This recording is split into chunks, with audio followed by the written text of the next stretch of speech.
Hello students, I am again here to continue our chapter force and pressure. Yesterday or our before video I have discussed about force and pressure. Force is already complete. Now it's time to continue the pressure. Come to here topic force and pressure. Pressure in our daily life. Now today we will discuss about pressure in our daily life. The first one you can see school bags have white straps. You can go through this figure.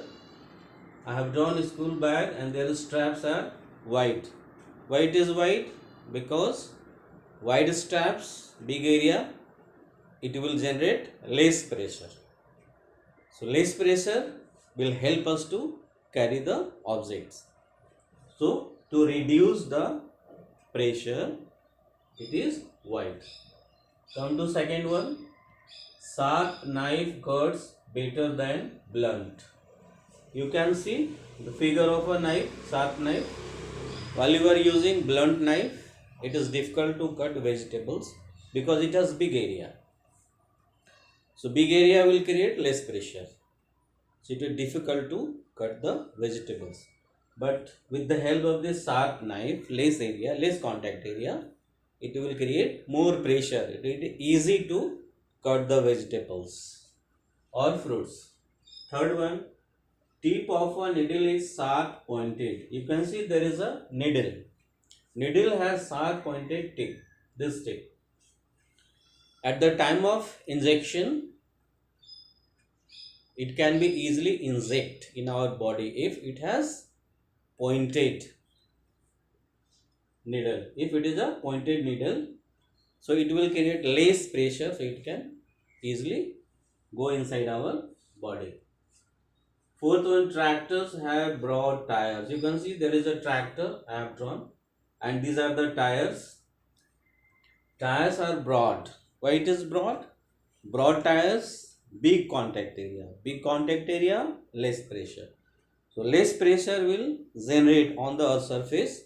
So it will not go inside the soil. It can move easily with less pressure. That's why it has wide, broad tires. Heavy trucks have double tires. If you have seen heavy trucks, big good carriers, they have double tires. Double tires in the sense to reduce the pressure so that they can carry heavy loads. Now here we have factors on which pressure depends. While I was teaching you pressure, I had discussed pressure is directly or indirectly connected with force and contact area. So these two are the main factors of the pressure. Here one more time, applied force. Applied force is the factor. What force we are applying? If you will apply less force, less pressure, more force, high pressure. So force is directly proportional to the pressure. Second factor is contact area at which force acts. While we are applying the force is acting on area. It also depends with pressure. Area, big area, less pressure. Less area, more pressure. So with area, it is inversely proportional. And if you will combine these two, force and area, with pressure, you will find this formula. Already we have gone through this. Pressure is equal to force by area. So up to this much you have to go through properly. And now come to some homework or assignment related to this pressure. Number one, what force acting on an area 0.5 meter square will produce of 500 Pascal? So in this question, area is given 0.5 meter square and pressure is given 500 Pascal. What you have to find? You have to find the applied force by applying this formula. Come to second one. When a force of 5 Newton acts on a surface, the force is given 5 Newton, acts on a surface, it produces of pressure of 500 Pascal. Pressure is also given, force is given, pressure is given, naturally you have to find the area. So apply this formula and find area. Third one, a pressure of 10 kilo Pascal acts on an area of 0.3 meter square. Find the acting force. In this question, here we have taken bigger unit of Pascal, kilo Pascal. 1000 kilo is equal to 1 Pascal. 1 kilo is equal to 1000 Pascal. So you have to multiply this by 1000 to convert simple Pascal pressure. This K you have to omit, kilo you have to omit. So you will find the pressure, and this area is given 0.3 meter square. By using these two, you have to find the acting force, magnitude of force, by applying this formula.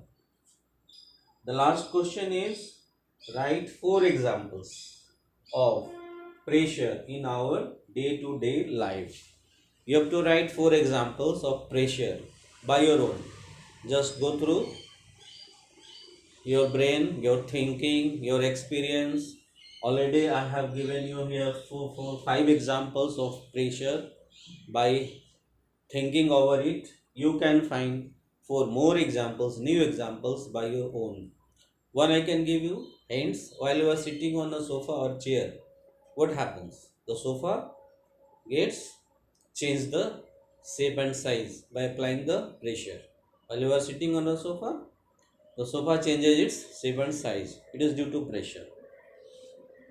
So on the whole, pressure in our daily life, you have gone through this, and also go through the figures. You have to draw the figures and their factors affecting force, affecting pressure are 2 factors. Here already I have written, we have discussed, and few questions, numericals based on this pressure chapter, and you have to write 4 examples of pressure in our day-to-day life. So go through all this, and previous one what I have taught you, that one also. So whatever I have taught you, just go through it. Find any difficulty, any problem. Next class we will discuss all these things. We will also discuss. I will also solve here. You will also solve, and you will match your answer and your process. Till then, thank you.